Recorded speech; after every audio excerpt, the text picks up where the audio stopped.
Assalomu alaykum hurmatli sport muxlislari, qadrli teletomoshabin do'stlar, Etna Sport ko'rsatuvi efirda.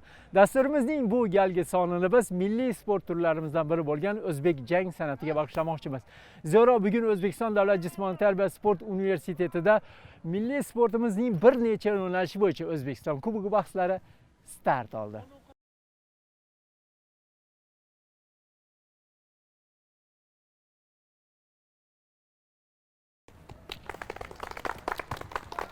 O'zbekiston Kubogida Qoraqalpog'iston Respublikasi Toshkent shahri hamda barcha viloyatlardan 800 nafarga yaqin sportchilar o'zbek jang san'atining mergan chavandoz, mergan sportchi, temuriylar bellashuv yo'nalishlari bo'yicha g'oliblik uchun o'zaro kuch sinashdilar.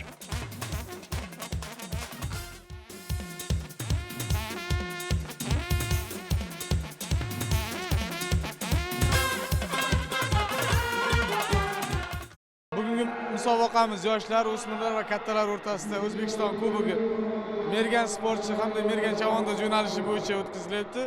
Ot ustida qovoq kesish, 18 yoshdan kattalar, ot ustida kamondan otish, ot ustida nayza uloqtirish, ot ustida halqa ilish kabi 5 ta yo'nalishimizdan viloyatdan kelgan sportchilar bahslashdi. Bu musobaqa Toshkent viloyati Ohangaron shahrida o'tkazildi. Musobaqada demak hamma viloyatdan sportchilar qatnashib, juda ko'tarinki ruhda, qiziqarli kamondan otish bo'yicha Jizzax viloyati birinchi o'rinni egallagan bo'lsa, qovoq kesish yo'nalishi bo'yicha Toshkent shahar, halqa ilish bo'yicha Toshkent viloyati va uloqni olib kelish bo'yicha Sirdaryo viloyati sportchilari birinchi o'rinlarni qo'lga kiritishdi.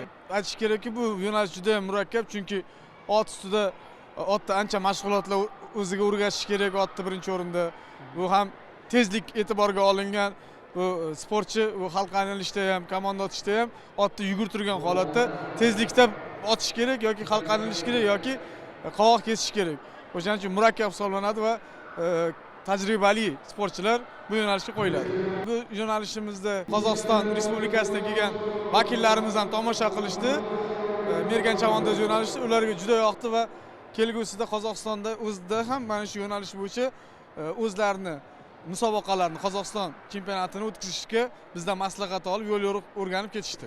Endilikda ular bilan birga o'quv yig'in mashg'ulotlari mergan chavandozlik bo'yicha Qozog'istonda demak 2 hafta 14 kun bo'lsa, keyin qozog'istonlik sportchilar bizga kelgan holatda 14 kun bu yerda o'quv yig'in mashg'ulotlari birgalikda olib bormoqchimiz. Musobaqada keyin mana yana bolalarning tajribasi oshib, birgalikda mana bellashuvlarda o'tkazish niyatimiz bor.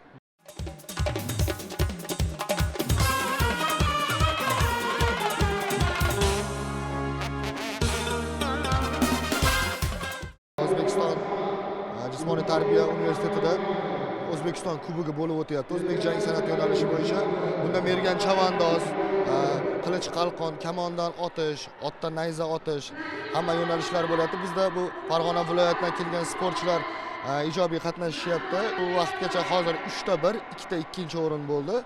Biz o'ylaymizki, bu o'tkazilayotgan musobaqalar sport ommaviyligini oshirishga xizmat qiladi. Ot sporti bo'yicha bitta 1-chi o'rin, bitta 3-chi o'rin bo'ldi Farg'ona viloyatidan. Shunga xursand bo'lib turibmiz hozir. Bu yo'nalishda biz milliy sportimiz juda chuqur izlanishlar bilan shu viloyatlarda ochilgan chavandozlik maktablari bilan memorandumlar tuzilib, yanada chiroyli o'tishida ishlar qilinyapti. Farg'ona viloyati o'tgan O'zbekiston Kubogida bellashuv yo'nalishida Surxondaryo viloyatida munosib qatnashdi.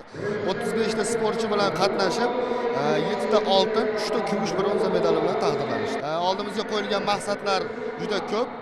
Ishonamizki, bizning sportchilar Farg'ona viloyatiga oltin medallar taqdim qiladi. Boshqarmamiz boshlig'i tomonidan juda katta ishlar qilinyapti. Shu milliy sportimiz o'zbek jang san'atini yurgizish bo'yicha maktablar, bog'chalar, asosan sport maktablari hammasi bilan birgalikda chiroyli ishlab kelinyapti. Natijalar ham shunga yarasha chiroyli bo'lyapti. Undan ham oshirishga harakat qilamiz.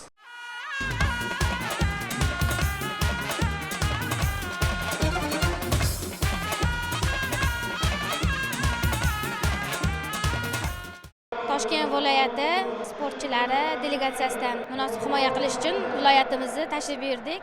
Biz Toshkent viloyati vakillari ushbu musobaqada juda ham munosib ishtirok etmoqda.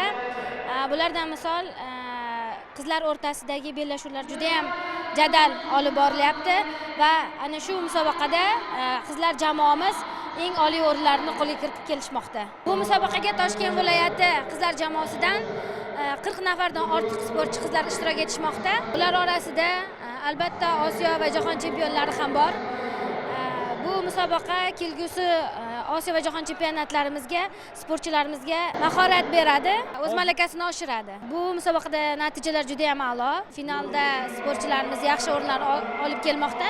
Mergan chavandoz yo'nalishi va mergan sportchi yo'nalishlarida ham qizlarimiz munosib ishtirok etib, o'z mahoratlarini a'lo darajada ko'rsatib, yuqori natijalarga erishmoqda. Hozir bu sportchilar natijalaridan biz kutayotgan oxirgi natija, xudo xolasa, respublikamizda eng kuchli 3 taliklardan eng olisini qo'lga kiritadi deb o'ylaymiz jamoa bo'yicha. O'zbekiston chempionatlari aynan biz Toshkent viloyatimizning Chirchiq shahrida bo'lib o'tgani juda ham bizga ma'qul kelyapti. Milliy sportimiz yanada rivojlanib, viloyatimizning barcha hududlarida jadal rivojlanishiga yordam beryapti musobaqamiz. Viloyat musobaqasida ham juda kuchli raqobat bilan respublika miqyosiga ko'tarilamiz. Bu raqobatlar juda kuchli va bu sezilarli darajada o'sgan. Aynan shu yo'nalishda ayollar o'rtasida albatta Toshkent viloyati, Jizzax va Andijon viloyatlari doimiy ravishda mana shu 3 ta viloyat peshqadamligini bermaydi.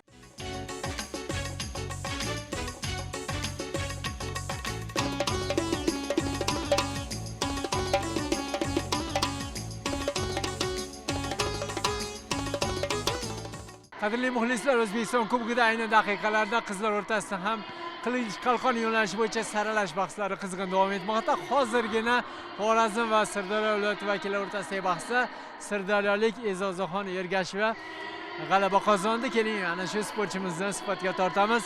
E'zozaxon, samimiy tabriklaymiz. G'alaba bilan. Rahmat. Qiyin bo'ldimi Xorazmlik sportchi bilan bahs olib borish? Unchalik qiyin bo'lmadi. Qachondan beri shug'ullanasiz ushbu sport turi bilan? 1 yildan beri. Qanday natijalarga ega bo'lgansiz? Juda to'rtta medallarim bor-da. O'tgan safar ham O'zbekiston Kubogida ishtirok etganmidingiz? Ishtirok etgandim. Qanday natija bo'lgan? 1-o'rin. Demak, bu safar ham 1-o'rin bo'lishi kerak. Shundaymi? Shunday. Qilich qalqon yo'nalishida nimaga asosiy e'tibor berish kerak? Qilich qalqon asosida shu ko'proq zarba ishlash kerak-da. Boshga ishlamash kerak, tez harakat qilish kerak, juda ham. Xorazmlik sportchi qanaqa xatolarga yo'l qo'ydi? Boshimga zarba berganligi uchun jarima oldi. Keyin umuman ishlay olmadi. Balki hayajonlangandir. Nima deysiz? Balkim Siz ham hayajonlanasizmi? juda ham qattiq hayajonlandim. Keyingi bosqichda kim bilan jang olib borasiz, E'zozaxon? Andijonlik sportchi bilan Xudo xohlasa o'sha sportchini ham yutaman. 1-o'rinlarni olib, ota-onamni xursand qilib uyimga ketaman.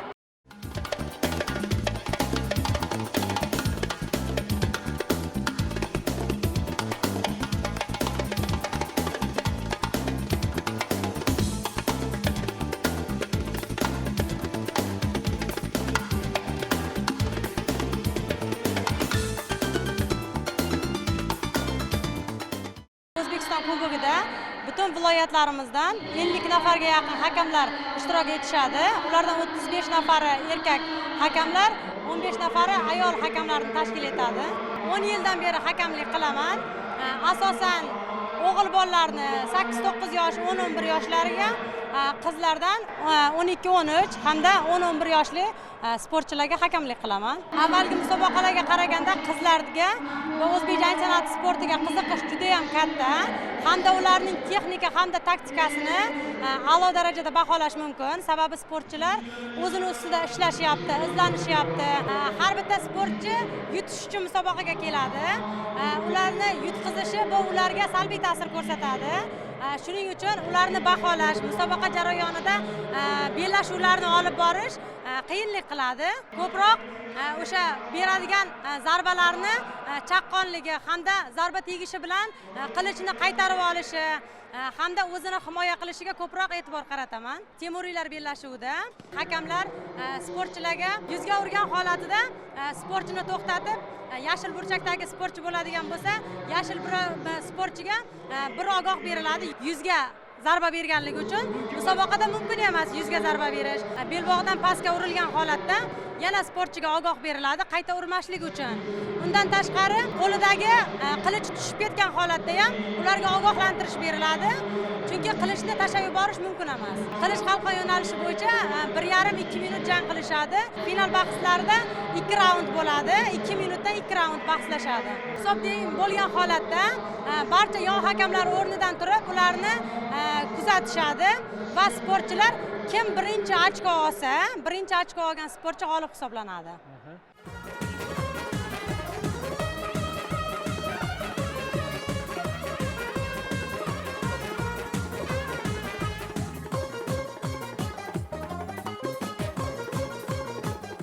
Sirdaryo viloyatimizda milliy sportimiz o'zbek jang san'ati jadal rivojlanib kelmoqda. Bizning Sirdaryo viloyatimizda hozirda 900 dan ortiq yoshlar shug'ullanib kelmoqda. Shundan 400 nafari ayollar bo'ladi. Bizda Sirdaryomizda ayollar o'zbek jang san'ati ham rivojlangan ancha. Sirdaryo viloyatimizdan jahon chempionatlari, Osiyo kuboklari, jahon kuboklari musobaqalarida ham sportchilarimiz yaxshi natijalarni qo'lga kiritishgan. Hozir mana O'zbekiston kubogimiz Chirchiq shahrida bo'lib o'tyapti. Ushbu musobaqada biz 110 nafar shogird bilan qatnashmoqdamiz. Hozirda natijalarimiz yaxshi. Mana Mergan chavandoz yo'nalishimiz bo'yicha Ohangarondagi musobaqamiz yakuniga yetdi. Bunda Sirdaryo viloyatimizdan 4 nafar chavandozimiz qatnashdi. Shundan bitta birinchi o'rin va bitta uchinchi o'rin qo'lga kiritdik. Albatta mana ot sporti bo'yicha natijalarni qo'lga kiritish juda qiyin bo'ladi. Shuning uchun bizning Sirdaryo viloyatimizda chavandozlar maktabi bor, shu yerga borib shogirdlarimiz qatnashib, puxta tayyorgarlik ko'rib turib, mana shu musobaqamizda faxrli o'rinlarni qo'lga kiritishdi. Sirdaryo terma jamoamizda shakllantirganmiz o'zimizni Sirdaryo viloyat terma jamoasini. Bunda hozir 60 dan ortiq terma jamoamizni shakllantirganmiz va ular shunaqa yaxshi sportchilarni saralab olishda biz saralash musobaqalarini o'tkazib, yaxshi sportchilarni tanlab olyapmiz. Hammamizda shu niyatlarimiz yaxshi. Xudo xolasa shu O'zbekistonda umumjamoa hisobida ham birinchi o'rinni qo'lga kiritishga harakat qilib, bolalarni tarbiyalayapmiz.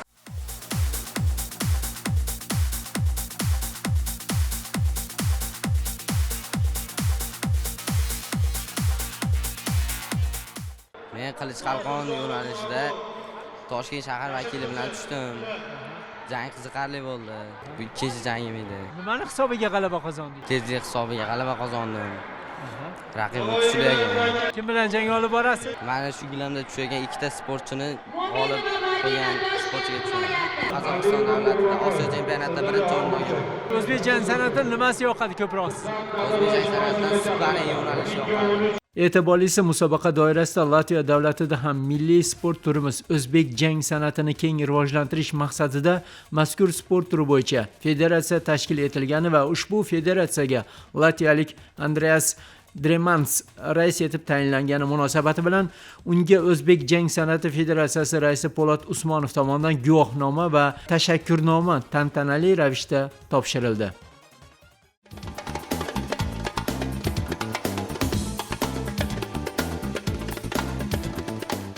Да, добрый день. O'zbek jang san'ati haqida ancha avval eshitgandim. Keyin ijtimoiy tarmoqlar orqali kuzata boshladim. Natijada bu sport turiga bo'lgan e'tiborim yanada ortdi. Shu bois yurtingizga keldim. Mening qiziqishimga bu yerdagi mutaxassislar ijobiy baho berishdi. Men bundan juda xursandman. O'ylaymanki, ezgu maqsadlarimiz amaliy ishga aylandi. Kelasi yili Latviyaga O'zbekistondan tajribali mutaxassislarni taklif etmoqchimiz. Bu yo'nalishdagi aloqalarimiz ikki xalqning o'zaro munosabatlarini yanada rivojlantirishda ham muhim o'rin tutadi. Я рад. Огромное спасибо.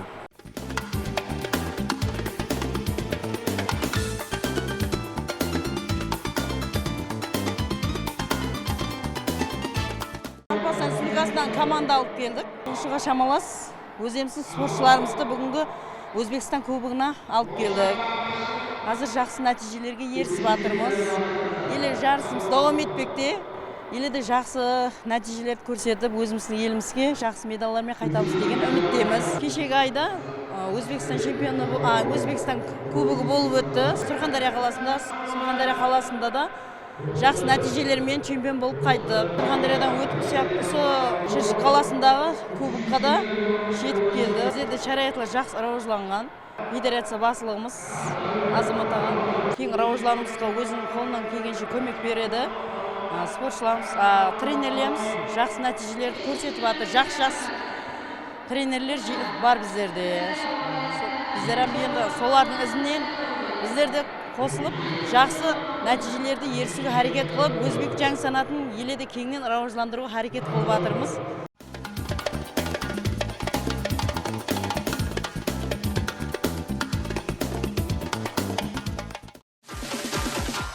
Qadrli muxlislar, o'zbek jang san'ati sportchilari aytib o'tganimizdek bir necha yo'nalishlar bo'yicha o'zaro bahs olib bormoqda. Ulardan biri mana kichik maxsus nayza.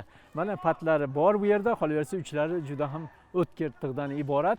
4 metrdan o'zaro bahs olib borar ekan. Menda ham juda ham qiziqish uyg'otdi. Keling, men ham o'zimni sinab ko'rsam. Xo'sh, natija qanday bo'lar ekan? Birgalikda kuzatamiz.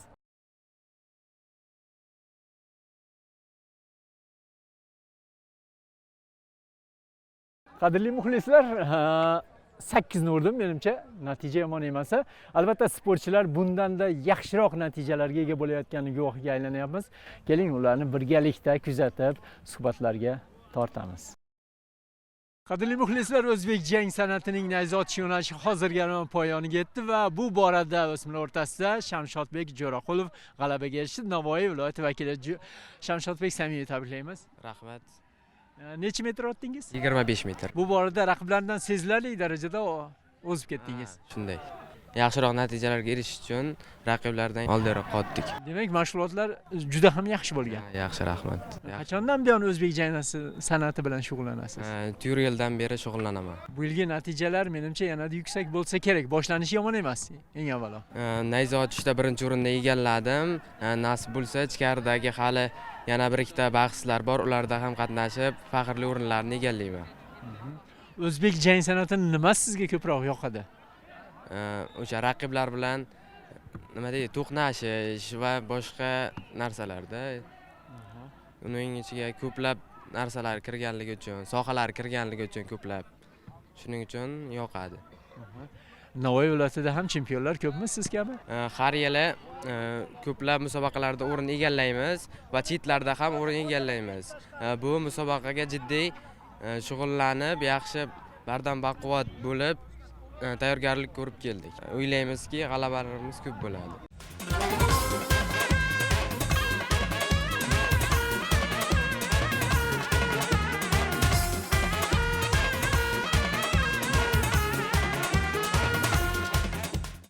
Bu musobaqada mergan sport yo'nalishini o'tkazyapmiz. Bu yo'nalishda demak, komandan nishonga o'q otish, uzoqlikka nayza otish, qisqa nayza otish va yana gurza otish. Demak, bu har bir yo'nalishlarda komanda yosh sportchilarga qisqaroq, katta sportchilarga o'sha yoshiga qarab cho'ziladi. O'zimiz maxsus nayzamiz bor. Maxsus nayzada 3 xil holatda otiladi. Demak, turgan holatda to'g'ri otiladi, aylanib turib chizza bilan o'tirib unda otiladi. Keyingisida shu yonlanma otiladi. Gurzi yo'nalishimizda, demak, gurzida nishon qo'yiladi. Gurzi bilan o'sha nishonni urish. Har bir yo'nalishdagi vaqt ham e'tiborga olinadi. Amir Temur bobolarimiz paytida shu nayzalar bilan, kamonlar bilan otishgan, undan tashqari o'sha qisqa nayzalar bilan otilgan, zamonaviy qilib shu narsani ustozimiz Po'lat aka Usmonov olimlar bilan kelishib shu yo'nalishlar joriy qilingan. Bu yo'nalishlarimiz shu 2009-yildan beri mana musobaqalar o'tkazib kelinyapti. Ancha sportchilarimiz texnikaga ega. Har bir viloyatda rivojlangan, u viloyatlardan ham mana saralanib kelib, mana O'zbekiston kubogi o'tkazilyapti. Xalqaro maydonda qiziqish qanday? Natijalar o'sib boryaptimi qolaversa? Albatta, hozir har bir davlatda shu yo'nalishlarimiz bo'yicha nima berilgan, o'sha qonun qoidalari bo'yicha berilgan.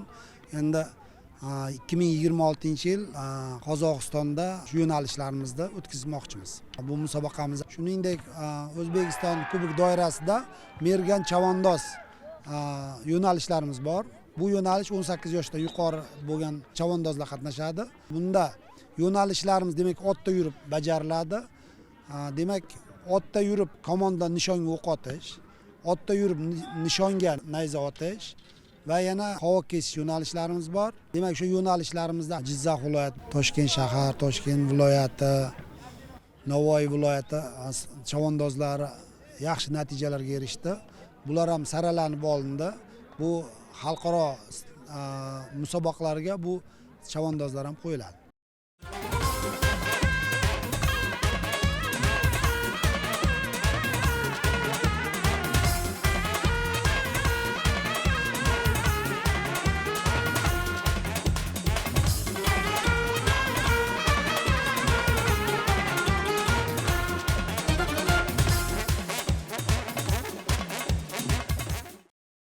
O'zbek jang san'ati sporti bugungi kunga kelib butun jahonda tanila boryapti.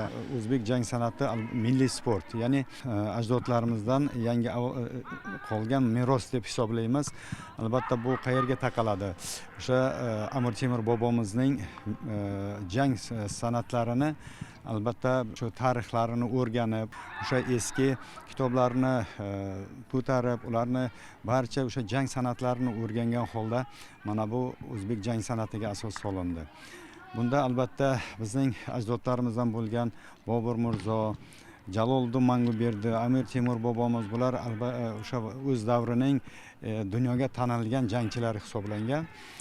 Ularning masalan yit tirsak degan bir o'z jang usullari bo'lgan, o'shalarni bizlar zamonaviy shaklga keltirib, mana bugungi kunda o'zbek jang san'atining qariyb 6 yo'nalishi bor. Ularda masalan deylik kompleks mashqlarimiz bor, Temuriylar jang usullari bor. Mana bugun o'zlaringiz guvohlari bo'ldingiz.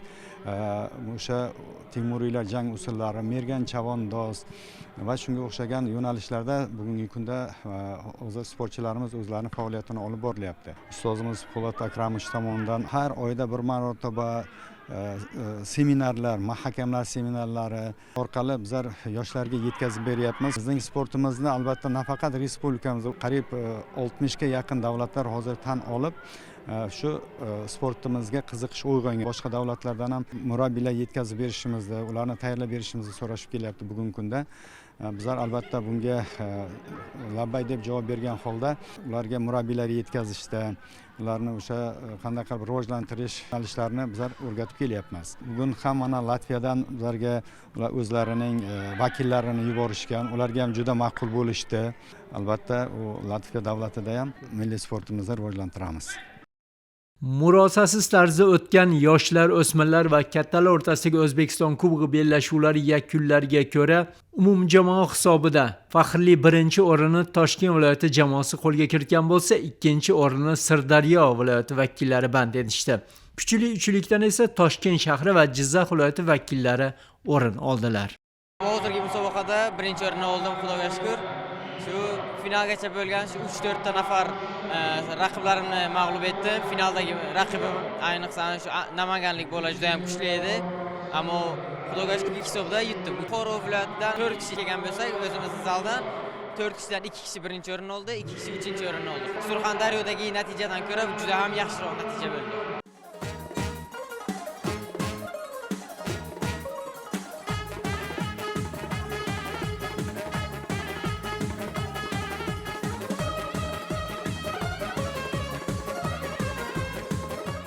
Toshkent viloyati Ohangaron tumanidanman.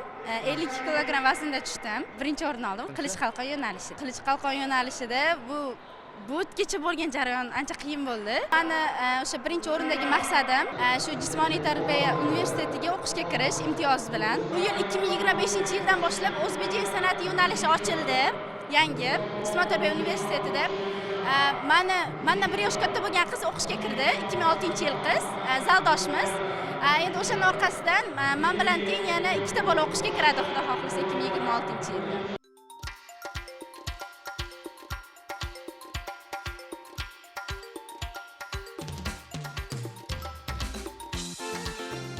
O'zbek jang san'atiga 2-sinfligimdan beri qatnashaman. Men 2023-yili Osiyo chempioni bo'lganman. 2024-yili esa respublika chempioni bo'lganman. Hozirda ko'plab musobaqalarga qatnashyapman. Men bugun juda ham xursandman, chunki birinchi o'rinni oldim. Oldingi safar qiynalgandim, ololmagandim. Teng tengdoshlarimga o'zbek jang san'ati bilan shug'ullanishni tavsiya qilaman.